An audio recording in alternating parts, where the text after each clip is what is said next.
ప్రార్థన చేసుకుని ప్రారంభించుకుందాం.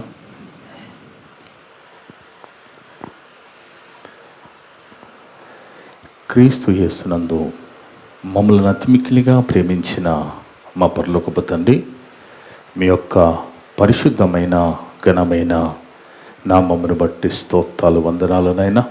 గడిచిన వరమంతా కూడా మమ్మ కాచి కాపాడి సజీవ లెక్కలు దాచుకొని మందరి ఆయుష్కాలం పొడిగించి మందరి జీవితంలో ఈ విధంగా మరొక దినాన్ని ప్రవేశపెట్టి ఆదివారపు సంఘ కొడుకులో కూడుకొని మేమంతా కూడా పరిశుద్ధ గ్రంథంలోంచి గొప్ప సంగతులు పరిశీలన పరిశోధన చేసే ధన్యతను నేర్చుకుని కుప్పను మాకు దయచేస్తున్న విధానాన్ని బట్టి స్తోత్రాలు వందనాలునైనా. వచ్చిన వింటున్న ప్రతి ఒక్క బిడ్డని పేరు పేరు ముట్టండి, తాకండి, పరిశుద్ధపరచండి, బలపరచండి తండ్రి. ఒక సమయంలో మేమంతా కూడా పరిశుద్ధ గ్రంథంలోంచి గొప్ప సంగతులు మరి ఆలోచన పరిశీలన పరిశోధన చేస్తుండగా మందరికీ పరిశుద్ధాత్మసాన్ని దయచేయండి దేవా. మాట్లాడే నాకు కూడా ఆత్మసాన్ని ప్రసాదించండి తండ్రి. నేను సత్యవాక్యం సరిగా విభజించి మాట్లాడే ఆత్మసాన్ని దయచేయండి తండ్రి. మనుషులు సంతోషపెట్టే మాటలను మాట్లాడకుండా మిమ్మల్ని మాత్రమే సంతోషపెట్టే విధంగా మాట్లాడుకు కృప చూపండి తండ్రి. నన్ను నేను తగ్గించుకుని మేము హెచ్చిస్తూ మీకే కీర్తి మహిమ తెచ్చే విధంగా మాట్లాడే భాగ్యాన్ని ప్రసాదించండి తండ్రి. నా ద్వారా మాట్లాడే ప్రతి మాట వింటున్న అందరి హృదయాలలో ఫలింపచేయమని సమస్త ఘనత మహిమ ప్రభావాలు మీకే చెల్లిస్తూ మా ప్రభును మా రక్షకుడును మీ ప్రియ కుమారుడు అయిన యేసుక్రీస్తు వారి అతి పరిశుద్ధ నామమున అడిగి వేడుకొనిచున్నాము తండ్రి. ఆమేన్. ఆమేన్. ముందుగా దేవునికి స్తోత్రం చెల్లిద్దాం. కుడి వచ్చిన సంఘస్థులకు, ఆన్లైన్ ద్వారా యూట్యూబ్ ద్వారా వింటున్న దేవుని బిడ్డలందరూ కూడా యేసుక్రీస్తు నామమున వందనాలు. దేవుని బిడ్డలారా, దేవుని మహాకృపను బట్టి మనమంతా ఈ విధంగా ఇక ఆదివారపు సంఘ కొడుకులో కూడుకొని మరి ఒక గొప్ప సంగతిని పరిశుద్ధ గ్రంథంలో నుంచి నేర్చుకుని ఆలోచించే ధన్యత దయచేస్తున్న తండ్రికి యేసుక్రీస్తు ద్వారా కృతజ్ఞతాస్తుతులు చెల్లిద్దాం. ఆమేన్. ఆమేన్. ఈరోజు దేవుడు సంఘాన్ని ఆన్లైన్ ద్వారా యూట్యూబ్ ద్వారా వింటున్న ప్రతి ఒక్క బిడ్డని ప్రేమించి మనందరి కోసం ఏర్పాటు చేసిన అంశం నరుల తప్పు 4 తరాలకు చేట. నరుల తప్పు 4 తరాలకు చేట. చూడండి దేవుని బిడ్డలారా, మన కుటుంబాల్లో జరిగే కొన్ని సంఘటనలు నేను మీతో మరి పంచుకోవాలని ఆశపడుతున్నాను. ఎందుకంటే ప్రతి తల్లి తండ్రి పిల్లలు మనసు పెట్టి వినవలసిన గొప్ప సందేశం ఇది. మామూలుగా వివాహం కాగానే, క్రొత్తగా వివాహం కాగానే భార్య భర్తలు ఇక పిల్లలు ఎప్పుడు పుడతారా అని ఎదురు చూస్తూ ఉంటారు. అదేవిధంగా తల్లిదండ్రులు పెళ్ళి ఈడొచ్చిన పిల్లలకు ఎప్పుడు పెళ్లి చేయాలి, ఎప్పుడు వివాహం చేయాలి అని ప్రయత్నం చేస్తూ ఇక వివాహం చేయగానే ఏదో పెద్ద భారం దిగిపోయినట్టుగా, బాధ్యత తీరిపోయినట్టుగా విశ్రాంతి తీసుకుంటూ ఉంటారు. కానీ ఎవరైతే వివాహం చేసుకున్నారో వాళ్ళు పిల్లల కోసం ఎదురు చూస్తూ ఉంటారు, ఆలోచిస్తూ ఉంటారు. కానీ వాస్తవం ఏంటంటే వాళ్ళు ఎదురు చూసినా ఆలోచించినా అవి వాళ్లకు సాధ్యపడదు, పిల్లలు పుట్టరు. ఎందుకంటే అది దైవాధీనము, అది దేవుని ఆధీనంలో ఉన్నది. దేవుడిస్తే తప్ప వాళ్లకు పిల్లలు కలగడం జరగదు. అయితే కొంతమంది, చాలామందిని చెప్పొచ్చు, మనమున్న దినాల్లో వివాహము జరిగి ఇక 2, 3, 5, 10 సంవత్సరాలకు కూడా పిల్లలు పుట్టక ఇక మానసికంగా ఎంతో ఇబ్బంది పడుతూ, వేదన పడుతూ, హాస్పిటల్కు తిరుగుతూ ఎన్నో మరి మెడిసిన్ మందులు వాడుతున్నప్పటికీ కూడా వాళ్ళకి పిల్లలు కలగడం లేదు.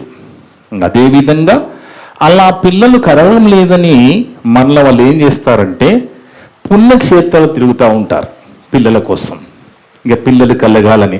అలా పుణ్యక్షేత్రాలు తిరిగినా పిల్లలు కలిగినప్పుడు ఇక ధర్మకార్యాలు మొదలు పెడతారు. అంటే అన్నదానం, ఎవరికైతే ఆహారం లేదో వాళ్ళకి అన్నదానం చేయాలని, బట్టలు లేని వాళ్ళకి బట్టలు ఇవ్వాలని, ఆపదలో ఉన్న వాళ్ళని ఆదుకోవాలని కొన్ని మంచి కార్యక్రమాలు మొదలు పెడతారు. అయినప్పటికీ కూడా పిల్లలు కలిగినప్పుడు మానసికంగా కుంగిపోయి ఆత్మహత్యలు చేసుకున్న పరిస్థితులు కూడా లోకంలో లేకపోలేదు. కానీ దేవుని బిడ్డలారా, ఎవరికైతే దేవుడు భార్య భర్తలుగా, ఎందుకంటే ఒక భార్య తల్లి కావాలన్నా, భర్త తండ్రి కావాలన్నా పిల్లలు ఇవ్వవలసినది దేవుడు. గర్భఫలం యెహోవా ఇచ్చు బహుమానం. అయితే 1 సంవత్సరం 2 సంవత్సరాలకి వివాహం కాగానే దేవుడు పిల్లల్ని ఇచ్చాడు అంటే అది మీ మీద దేవునికున్న నమ్మకం. అదేవిధంగా మీ మీద దేవుడు మీకు అప్పచెప్పిన బాధ్యతని మర్చిపోదు దేవుని బిడ్డలారా. ఇక పిల్లలు కలగని వాళ్ళకి ఎలాంటి బాధ్యత దేవుడు అప్పచెప్పలేదు. పిల్లలు కలగలేదని బాధపడకూడదు. పిల్లలు కలిగితే బాధ్యత అప్పచెప్తున్నాడు దేవుడు. పిల్లలు కలగకపోతే మీకు ఎలాంటి బాధ్యత అప్పచెప్పడం లేదు. ఎప్పుడైతే మరి భార్య కన్సీవ్ కాగానే, నెల తప్పగానే ఇమీడియట్గా భర్తకు చెప్పి ఆ సంతోషాన్ని పంచుకుంటుంది. ఆ విధంగా పంచుకున్నప్పుడు ఆ భార్య భర్తలు కుటుంబ సభ్యులతో కలిసి ఆ సంతోషాన్ని అంతా కూడా మరి పంచుకుంటారు. కానీ ఎప్పుడైతే కన్సీవ్ అయినని అని సంతోషాన్ని పంచుకుంటున్నారో, అదే విధంగా పిల్లలు పుడతారనే ఆ సమాచారము కూడా ఒక భయంకరమైన భయపడే న్యూస్గా కూడా కనబడుతుంది బైబిల్లో. అదేంటండి, మరి పిల్లలు కన్సీవ్ అవుతుంది అంటే అది సంతోషకరమైన న్యూస్ కదా, గుడ్ న్యూస్ కదా, మరి ఇదేంటి భయపడడం ఏంటి అని మీకు అనిపిస్తుండొచ్చు. ఎందుకంటే మామూలుగా సర్వసాధారణంగా అందరూ మాట్లాడుతున్న మాట, మరి పిల్లల్ని మేము ఎలా పెంచాలో, వాళ్ళకి ఏమి ఇవ్వాలో మాకు తెలియదా, అది కూడా మీరు చెప్పాలని కూడా అనేవాళ్ళు ఉన్నారు లోకంలో. మాకు తెలియదా, ఎప్పుడు వాళ్ళకి పాలు ఇవ్వాలి, ఎప్పుడు భోజనం పెట్టాలి, ఎప్పుడు స్కూల్లో జాయిన్ చేయాలి మాకు తెలియదా, అది కూడా మీరు చెప్పాలా అనే వాళ్ళు కూడా ఉన్నారు. కానీ దేవుని బిడ్డలారా, బైబిల్లోకి వెళ్ళి చూస్తే ఒక సందర్భాన్ని మనం చదువుకుంటున్నప్పుడు న్యాయాధిపతుల గ్రంథము 8వ అధ్యాయం 13వ వచనం చదువుకుంటే, న్యాయాధిపతుల గ్రంథము 13వ అధ్యాయము 8వ వచనము, న్యాయాధిపతుల గ్రంథము 13వ అధ్యాయము 8వ వచనంలో ఇక్కడ ఒక విషయాన్ని మనం గమనిస్తే, భార్య భర్తలుగా పిల్లలు లేకుండా గొడ్రాళ్ళుగా బతుకుతున్నారు. అంటే భార్యకి పిల్లలు పుట్టడం లేదు. ఒకానొక సందర్భాన దేవుడు ఒక దైవజనుల్ని ఆ స్త్రీ దగ్గరికి పంపి, నీ గర్భాన్ని దేవుడు తెరవబోతున్నాడు అన్నట్టుగా సమాచారం ఇవ్వడం జరుగుతుంది. అప్పుడు చదువమ్మ 13వ అధ్యాయం న్యాయాధిపతుల గ్రంథము 8వ వచనం. అందుకు మనోహ అంటే నా తండ్రి. అందుకు మనోహ, నా ప్రభువా, నీవు పంపిన దైవజనుడు మరలా మా యొద్దకు వచ్చి పుట్టబో ఆ బిడ్డకు మేము ఏమేమి చేయవలనో దానిని మాకు నేర్పున్నట్లు దయచేయమని యెహోవాను వేడుకొనగా. అదేంటి, గొడ్రాళ్ళుగా ఉన్నది తన భార్య, పిల్లలు లేకుండా ఉన్నారు. ఒక దైవజనుడు వచ్చి నీ భార్య గర్భాన్ని దేవుడు తెరుస్తున్నాడు అని చెప్పినప్పుడు సంతోషించాలి కదా. ఒకవైపు సంతోషిస్తూనే ఇంకో వైపు వాళ్ళు ఆయన భయపడుతున్నాడు. ఎందుకు అంటే, దేవుని బిడ్డలారా బాగా ఆలోచించండి, మీకు దేవుడు పిల్లల్ని ఇస్తున్నాడు మిమ్మల్ని నమ్మి అంటే మీ మీద బాధ్యత పెడుతున్నాడని అర్థం. ఈయన ఏం ఆలోచిస్తున్నారంటే, ఇన్ని సంవత్సరాలుగా మాకు పిల్లలు లేకుండా ఉన్నారు కదా, ఒక దైవజనుడు ద్వారా దేవుడు మాకు తెలియజేశాడు, మన భార్య కనబోతుందని తెలియజేశాడు. కానీ ఆ పుట్టబోయే బిడ్డని దేవుడు ఎలా పెంచాలనుకుంటున్నాడో అలా మేము పెంచగలుగుతామో లేదో అని భయపడుతున్నాడు. ఈరోజు మనమున్న ఈ కరెంటు జనరేషన్లో పిల్లలు పెంచడం అంత ఈజీ కాదండి. పిల్లలు పెంచడం చాలా కష్టంగా కనబడుతున్నది. ఎందుకంటే ఒక 2-3 సంవత్సరాల వయసు కలిగిన పిల్లల్ని మనము కంట్రోల్ చేయలేకపోతున్నాము. వానికి నచ్చింది వేయాలి, వానికి నచ్చే డ్రెస్ వేయాలి, అది వేయకపోతే వాడు అలుగుతాడు, ఏడుస్తాడు కదా, అవునా కదా. అప్పుడు నువ్వు వానికి లోబడే పరిస్థితి. ఆలోచించండి. అదే విధంగా ఒక 7, 8, 9 సంవత్సరాలు రాగానే మరి స్కూళ్ళలో జాయిన్ చేసినప్పుడు వాడు అలా చదువుకుంటూ 8th, 9th, 10th స్టాండర్డ్కి వచ్చే సమయానికి ఏ విధంగా తయారైపోతున్నారో తెలుసండి. వాస్తవానికి స్కూల్కి వెళ్ళే పిల్లలు ఎవరైతే ఉన్నారో ఆ పిల్లలు 8th, 9th, 10th స్టాండర్డ్ చదివే పిల్లలు వాళ్ళ బ్యాగుల్లో ఏముంటాయండి? వాళ్ళ బ్యాగుల్లో బుక్స్ ఉంటాయి, వాళ్ళ బ్యాగుల్లో పెన్నులు, పెన్సిళ్ళు, వాటర్ బాటిళ్ళు ఉంటాయి, ఐడి కార్డు ఉండొచ్చు, అంతకంటే ఏముండదు కదా. కానీ ఒక జరిగిన సంఘటన ఒక స్కూల్లో, అంటే కొన్ని స్కూళ్ళలో మన పక్కనున్న కర్ణాటక రాష్ట్రంలో కొన్ని స్కూళ్ళల్లో ఆ 8th, 9th స్టాండర్డ్ స్టూడెంట్స్ అంతా కూడా సెల్ ఫోన్లు తీసుకుని వస్తున్నారట స్కూళ్ళకి, క్లాసులకి. వాళ్ళ ప్రవర్తనలో ఏదో తేడా కనపడినప్పుడు ఇదంతా మేనేజ్మెంట్ గమనించి వాళ్ళందరినీ, ఆ పిల్లలందరినీ కూడా బయటికి పంపించి వాళ్ళ బ్యాగులన్నీ చెక్ చేశారట. ఆ బ్యాగులు చెక్ చేసినప్పుడు ఆ 8, 9, 10వ తరగతి చదువుతున్న పిల్లల బ్యాగుల్లో దొరికిందేందో తెలుసండి. ఏమేమి దొరికాయో తెలుసండి? కండోమ్స్ దొరికాయట. ఏం దొరికాయి? కండోమ్స్ దొరికాయి. గర్భ నిరోధక మాత్రలు దొరికాయట, సిగరెట్లు దొరికాయట, ఇక వాటర్ బాటిల్లో డ్రింక్స్ దొరికాయట. ఆలోచించండి. వైట్నలు దొరికాయట. అంటే ఆ బ్యాగుల్లో ఉండవలసినది ఏంటి? బొక్కులు ఉండాలి, పెన్నులు, పెన్సిళ్ళు ఉండాలి, వాటర్ బాటిల్ ఉండాలి. వాటికి బదులుగా ఇంకా ఏదో వచ్చేసాయి అంటే దాని అర్థం ఏంటి? అంటే పిల్లలు ఏ విధంగా తయారైపోతున్నారు అన్నది మీరు బాగా ఆలోచించండి. మరి భక్తుడు ఎందుకు భయపడుతున్నాడు? ఆయనకి సంతోషం ఒకవైపు కలిగినప్పటికీ కూడా దేవుణ్ణి అడుగుతున్నాడు, నువ్వు నాకు ఇచ్చిన గర్భఫలాన్ని నేను ఎలా పెంచాలి దేవా?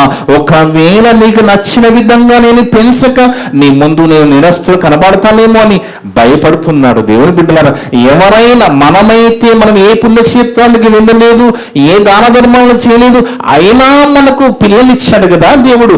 ఎప్పుడైనా దేవుడు మనకి పిల్లలు ఇచ్చినప్పుడు మనం మోకాళ్ళేసి, తండ్రి మేము అడగకపోయినా మాకు పిల్లలు ఇచ్చావు, వీళ్ళని ఎలా పెంచాలి తండ్రి అని ఎప్పుడైనా మనలో ఎవరైనా అడిగారా అండి? ఆలోచించండి. ఇగో ఈయన అడుగుతున్నాడు దేవుని బిడ్డలారా. అదేదో కర్ణాటక రాష్ట్రంలో ఆ సంఘటన జరిగిందండి. మనది తెలంగాణ, ఇక్కడేం జరుగుతుంది అనుకుంటున్నారా? మామూలుగా ఆడపిల్లలు అనగానే తలదించుకొని వెళ్ళిపోతారని మనం చెప్పుకుంటా ఉంటాం. అలాంటి ఆడపిల్లలు ఇదే తెలంగాణ రాష్ట్రంలో 10th స్టాండర్డ్ చదివే గర్ల్స్ దగ్గర డ్రగ్స్ దొరికాయి. డ్రగ్స్, మత్తు పానీయాలు. అంటే పిల్లల్ని పెంచే పద్ధతి, అంటే పిల్లల్ని పెంచాలంటే ఎంత కష్టంగా మారిపోతుందో బాగా ఆలోచించాలి దేవుని బిడ్డలారా. అందుకే ఈ భక్తుడు భయపడిపోతున్నాడు. నువ్వు ఇచ్చావు సరే తండ్రి, కానీ ఎలా పెంచాలి? నీకు నచ్చిన విధంగా నేను ఎలా పెంచాలని ఆయన దేవుణ్ణి అడుగుతున్నాడు. దేవుని బిడ్డలారా బాగా ఆలోచించండి. అందుకే ఈ రోజు మనం సమాజాన్ని గమనిస్తున్నప్పుడు, పిల్లల్ని గమనిస్తున్నప్పుడు, ఈ జనరేషన్ గమనిస్తున్నప్పుడు, యూత్ను గమనిస్తున్నప్పుడు ఒక్కరి కూడా తల్లిదండ్రుల మాట వినే పరిస్థితిలో లేరు అనేది మనం గట్టిగా చెప్పొచ్చు. ఎందుకంటే ఒకటి బాగా గుర్తుపెట్టుకుని, మీరు ఒక విషయాన్ని చాలా జాగ్రత్తగా గుర్తుపెట్టుకోవాలి. మనందరికీ తల్లిదండ్రులుగా దేవుడు పిల్లల్ని ఇచ్చాడు. ఇక క్రొత్తగా వివాహం చేసుకున్న వాళ్ళు చేసుకోబోయే వాళ్ళకు కూడా ఏదో ఒక దినాన దేవుడు పిల్లల్ని ఇస్తాడు. ఆ పిల్లల్ని మీకు ఇస్తున్నాడు అంటే దాని అర్థం ఏంటంటే దేవుడు మీ మీద ఉన్న నమ్మకంతో ఇస్తున్నాడు. ఏంటా నమ్మకం అంటే నా కోసం నేను ఇచ్చిన పిల్లలు పెంచుతారనే నమ్మకము మీ మీద ఒక బాధ్యత దేవుడు పెడుతున్నాడు దేవుని కోసం పెంచడానికి. దేవుని బిడ్డలారా, అందుకే తల్లిదండ్రులుగా మన మీద మన పిల్లల విషయంలో ఎంతో బాధ్యత ఉన్నది. వాళ్ళని భయభక్తులు కలిగి దేవునిలో ఎదుగుతూ మరి భయం అంటే ఏంటి, దేవుడంటే భయం అంటే ఏంటి అనే విధంగా మనము పెంచాలి తప్ప పుట్టగానే మొదటి బర్త్డే అని చెప్పి ఆ బర్త్డేకి ఎంతమందిని పిలవాలి, ఎలా పార్టీ చేయాలి, ఎంతమందికి భోజనాలు పెట్టని ఆలోచిస్తున్నారు. కానీ ఈయబడిన గర్భఫలాలు పిల్లల్ని ఎలా పెంచాలి అనేది ఈరోజు ప్రతి తల్లి తండ్రి ఆలోచించాలని బైబిల్ చెబుతున్నది. ఎందుకంటే తల్లిదండ్రులుగా మనము చేసే తప్పులు 4 తరాల వరకు ఉంటాయని బైబిల్ చెప్తున్నది. అర్థముందా దేవుని బిడ్డలారా?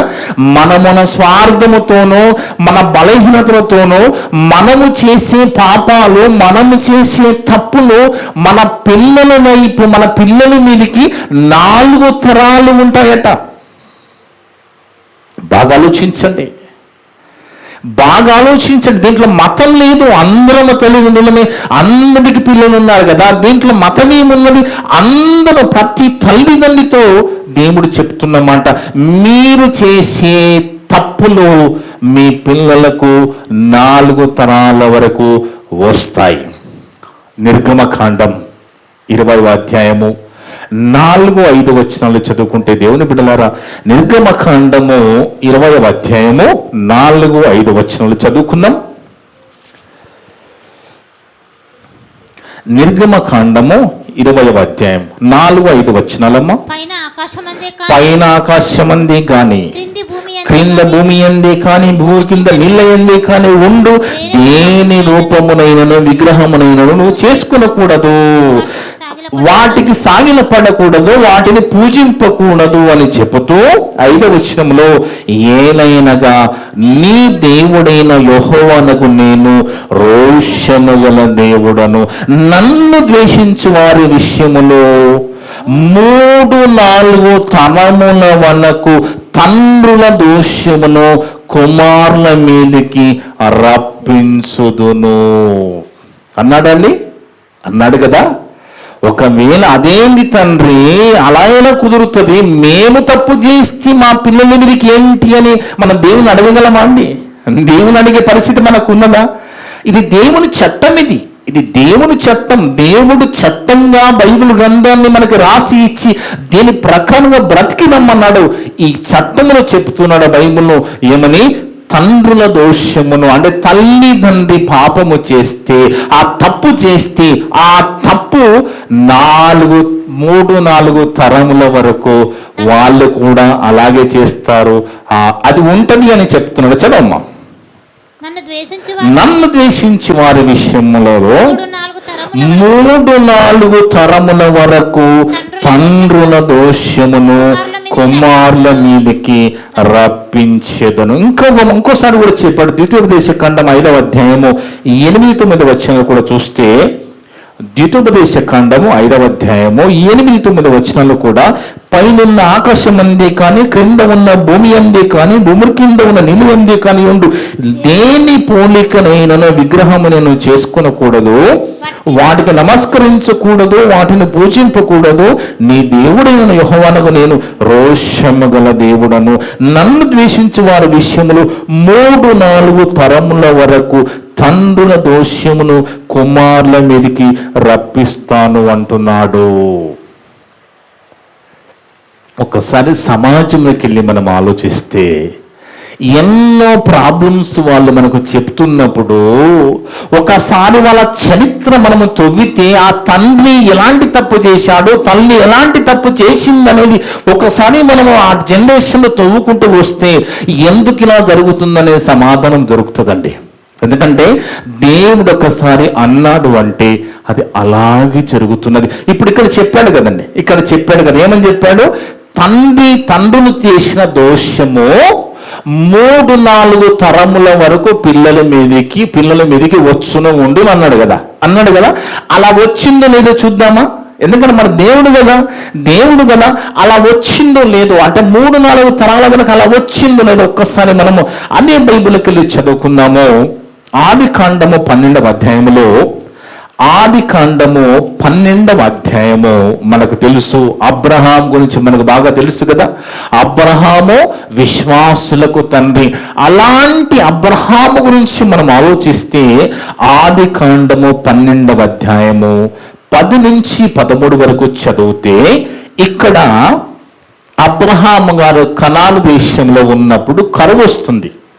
ఆ కరువు వచ్చినప్పుడు ఆ కరువు నుంచి తప్పించుకోవడానికి ఐగుప్తు దేశానికి వెళ్ళడం జరుగుతుంది.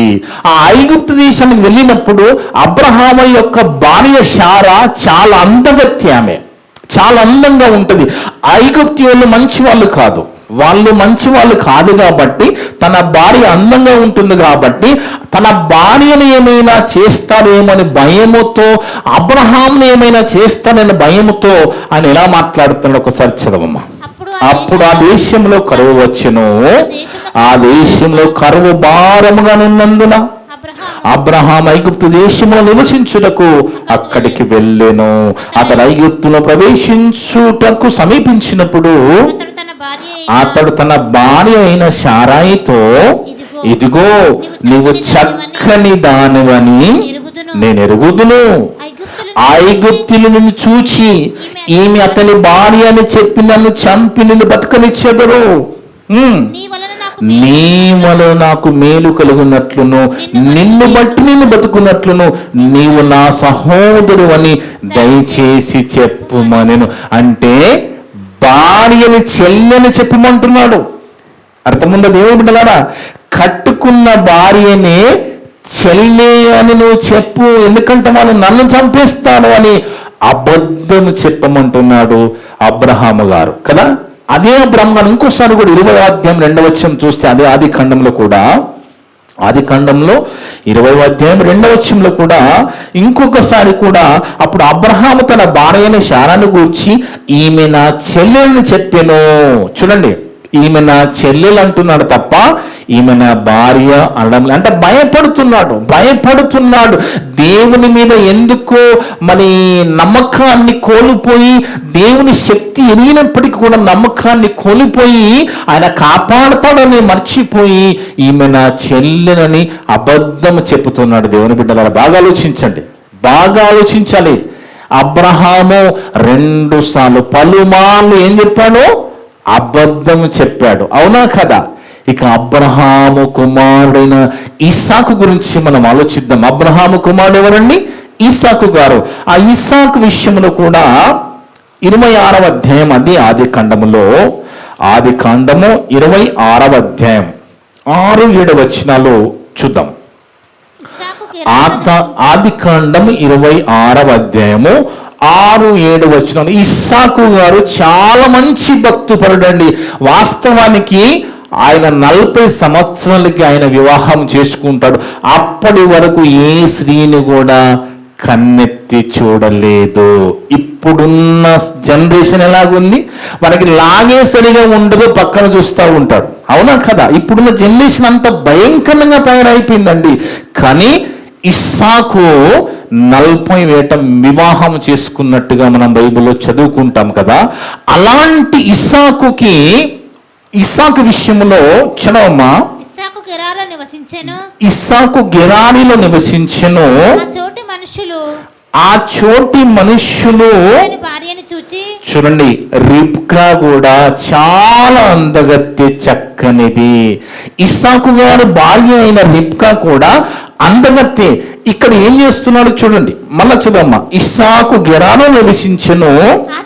ఆ చోటి మనుష్యులు అతని భార్యను చూచి ఆమె ఎవరని అడిగినప్పుడు అతడు ఆమె నా సహోదరి అని చెప్పెను. ఎందుకనగా రెబ్కా చక్కనిది గనుక ఈ చోటి మనుషులు ఆమె నిమిత్తము నన్ను చంపుదురేమో అనుకుని తన భార్య అని చెప్పుటకు భయపడు. ఇక్కడ ఇది ఎక్కడో వినపడ్డాడు కనిపిస్తుందా?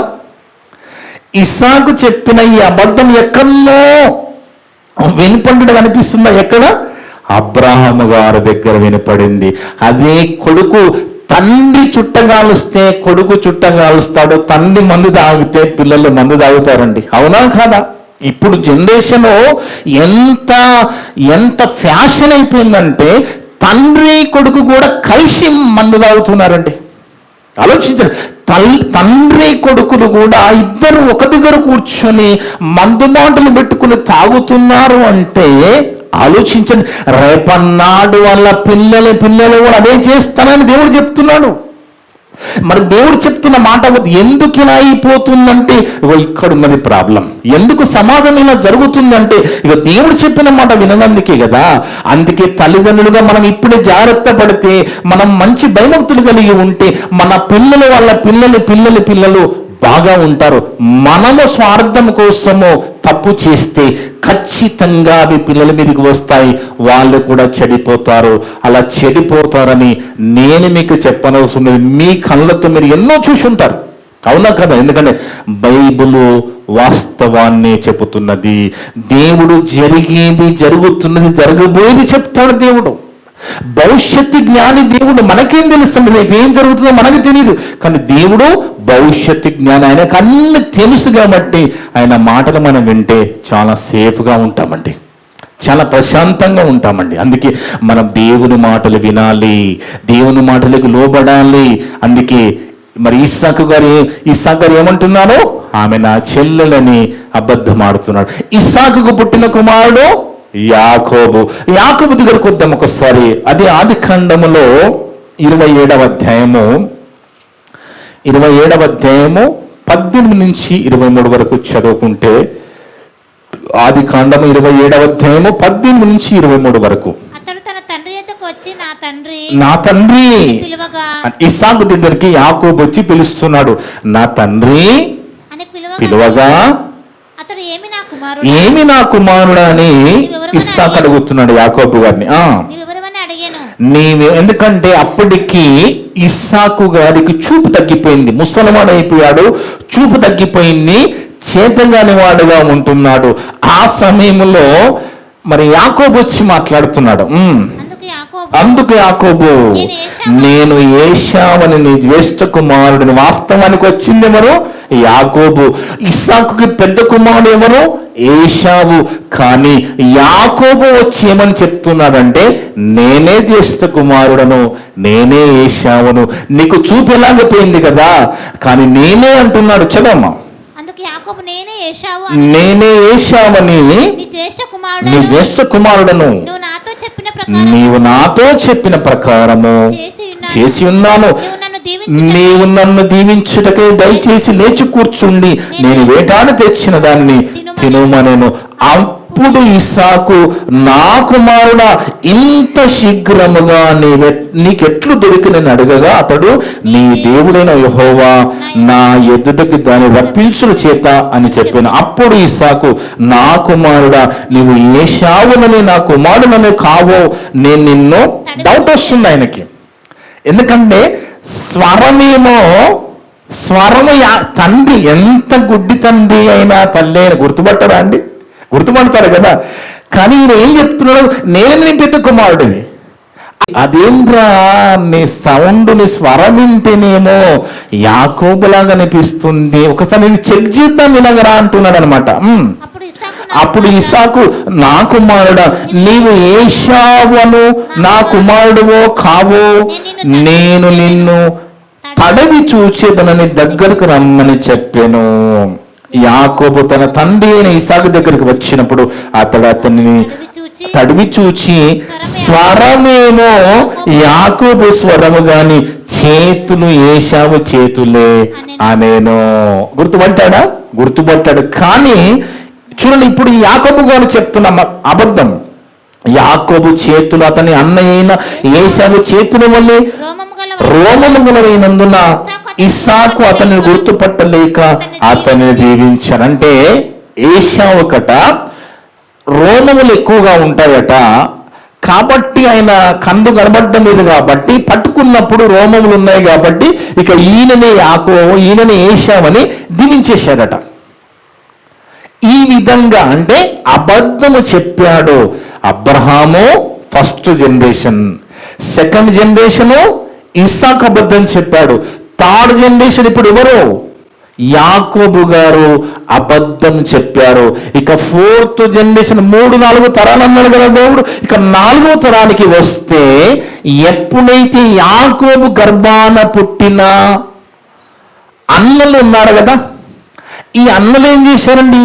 యోసేపుని అమ్మాడు కదా, మిద్యానీయులకు అమ్మాడు కదా యోసేపుని అమ్మిన తర్వాత ఎప్పుడైతే యాకోబు యోసేపు ఏడి, నా చిన్న కుమారుడు ఏడి అని అడిగినప్పుడు 10 మంది అబద్ధం చెప్తున్నారండి. ఎంతమంది? 10 మంది అబద్ధం చెప్తున్నారు. ఏమని? చదువుదాం ఒకసారి. అదే ఆదికాండం 37వ అధ్యాయంలో, ఆదికాండము 37వ అధ్యాయము 31 నుంచి 33 వరకు చదివితే దేవుని బిడ్డలారా, ఆదికాండం 37వ అధ్యాయము 31 నుండి 33 వరకు. వారు యోసేపు అంగిని తీసుకొని, వాస్తవానికి యోసేపు గారిని వాళ్ళు చంపలేదు, అమ్మేశారు మిద్యానీయులే కదా. అమ్మిన తర్వాత యాకోబు అడుగుతాడు కదా, మీ తమ్ముడేని 10 మంది వచ్చారు, పోయింది 11 మంది అని అడుగుతాడు కదా. అడుగుతాడు కాబట్టి వాళ్ళు ఏం చేస్తున్నారు? వారు యోసేపు అంగిని తీసుకుని ఒక మేక పిల్లను చంపి దాని రక్తంలో అంగి ముంచి ఆ విచిత్రమైన నిలవటంగిని పంపగా వారు తండ్రి యుద్ధకు దానిని తెచ్చి, ఇది మాకు దొరికెను, ఇది నీ కుమారుని అంగి అవునో కాదో గుర్తుపట్టమని చెప్పిరి. అతడు దానిని గుర్తుపట్టి, ఈ అంగి నా కుమారుడిదే, దుష్ట మృగము వాణ్ణి తినివేసెను, యోసేపు నిశ్చయముగా చీల్చబడిన. నేను చూడండి, మోసం. 10 మంది కలిపి ఒకటేసారి అబద్ధం చెప్తున్నారు యాకోబుకి. ఏమని? యోసేపుని దుష్ట మృగము చీల్చి చంపేసింది, కావాలంటే చూడు, ఇక అంగి చూడు, అంగికున్న రక్తం చూడు అని అబద్ధము చెప్పి యాకోబుని ఈ 10 మంది మోసం చేసినట్టుగా కనబడుతుంది. అంటే దేవుడు చెప్పిన మాట ఖచ్చితంగా తండ్రుల దోషము 4 తరాల మీదికి వచ్చినట్టుగా మనము చూస్తున్నాం. అంటే ఈరోజు తల్లిదండ్రులుగా మనము జాగ్రత్త కలిగి తప్పు తెలుసుకుని తప్పును విడిచిపెట్టి మనం భయభక్తులు కలిగి దేవుని కోసం బ్రతుకుతామో అప్పుడు మనకు పుట్టబోయే బిడ్డలు కూడా ఆ భయభక్తులు పెరిగితే అది ఆ విధంగా కంటిన్యూ అవుతుంది. ఎక్కడో ఒక దగ్గర ఆగిపోవాలి, కానీ మనము కంటిన్యూ చేసి మనకు పుట్టిన పిల్లలు కంటిన్యూ చేస్తే ఈ విధంగా 4 తరాల వరకు ఖచ్చితంగా నష్టపోతారు. ఆ శాపము, ఆ తప్పు, ఆ దోషం వాళ్ళ మీదకి వస్తుంది. ఎందుకంటే మనము మాట్లాడుతూ ఉంటాము, నాకు పిల్లల ఆస్తి అండి, నా పిల్లలు నా బంగారము, నా ఆస్తి అని మాట్లాడుతూ ఉంటారు. కలిగి అవునా కదా? నిజంగా నీకు దేవుడిచ్చిన పిల్లలు నీ ఆస్తి బంగారం అయితే ఏనాడైనా నీ పిల్లలను కూర్చోబెట్టుకుని ప్రతిరోజు ఒక అర్ధగంట గంట ఏదైనా దేవుని గురించి మరి భయభక్తులు వెళ్ళి మాట్లాడుతున్నావా? లేదా ఆ పిల్లల కోసం లోకమంతా తిరిగి దేశాలు తిరిగి ఎంతో సంపాదించుకుని వచ్చే సమయానికి వాడు చనిపోయి ఉంటే ఆ ఆస్తి తీసుకొచ్చి వాడికి పెడితే వాడు ఆస్తి లేకుండా దాన్ని కరగదీస్తాడు, వాడు నేరస్తుడిగా మారిపోతాడు. ఆలోచించండి దేవుని బిడ్డలు. దేవుని మాటలు పక్కకి పెట్టి, ఆయన చెప్పిన మాటలు పక్కకి పెట్టి మన సొంత ఆలోచనతో వెళ్ళిపోతున్నాము. కాబట్టి ఈరోజు సమాజం ఈ విధంగా మారిపోతుంది. వాస్తవానికండి దేవుడు చెప్తున్నాడు, మనకిచ్చిన గర్భఫలాలు ఏదైతే దేవుడు ఇస్తున్నాడో పిల్లలుగా, ఆ పిల్లలు దేవుడున్న పరలోకం వెళ్ళాలంటే కూడా అది తల్లిదండ్రుల చేతిలో ఉన్నదన్న బైబిల్లో రాయబడి ఉన్నది. తల్లి తండ్రి భయభక్తులు కలిగి దేవుడంటే భయం కలిగి ఆయన మాటలు లోబడి బ్రతుకుతుంటే ఆ వాళ్ళకి ఇచ్చిన గర్భఫలాన్ని కూడా దేవుని కోసం పెంచగలుగుతారు. అలా పెంచబడిన పిల్లలు వాళ్ళ ఆ విధంగా పెరిగితే ఏదో ఒక రోజు మనమందరం ఈ లోకాన్ని విడిచి వెళ్ళవలసిందే కదా. ఇక్కడ శాశ్వతంగా ఎవరు ఉండలేము కదా. అందరం ఏదో ఒక రోజు బకెట్ తినవలసిందే.